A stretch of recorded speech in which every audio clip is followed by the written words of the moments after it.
Isang napakagandang hapon po sa ating lahat, no, mga ka-farmers, mga ka-viewers from Luzon, Visayas at Mindanao. So ito po ang ating mga available na mga harvest, no, galing po sa ating farm. So yun po.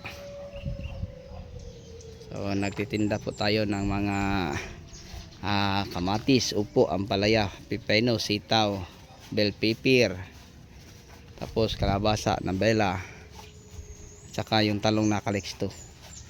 Ayan po mga ka-farmers. So yung sitaw natin is makisig. Tapos yung kamatis namin ay Diamante Max F1. Bila naman ang ating kalabasa. Bigas F1 ang ating pepino. Tapos meron tayong red hot na zelly. At saka red pinoy na sibuyas. Okay, yun po, no, mga ka-farmers, mga ka-viewers, ang ating mga panenda. Yan, napakaganda po. Tingnan.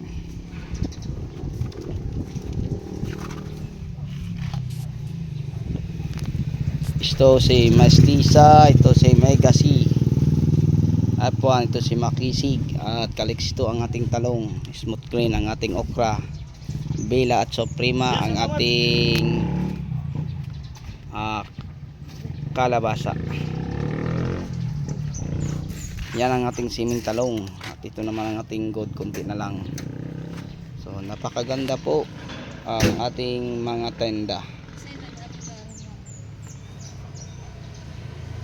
At saka ito naman ang ating kandara. Napakaganda po. Pareha na po.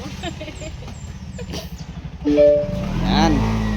Okay, so sa inyong lahat na mahilig sa ganitong usapin about farming, maraming salamat po. So fresh from the farm po, no, mga kapwa ko ka-farmers, ang tinda natin dito kasi meron tayong sitawan, pipino, meron tayong bell pepper, oktalong, kamatis, lara, kahit ano, marami tayo dito mga pananim.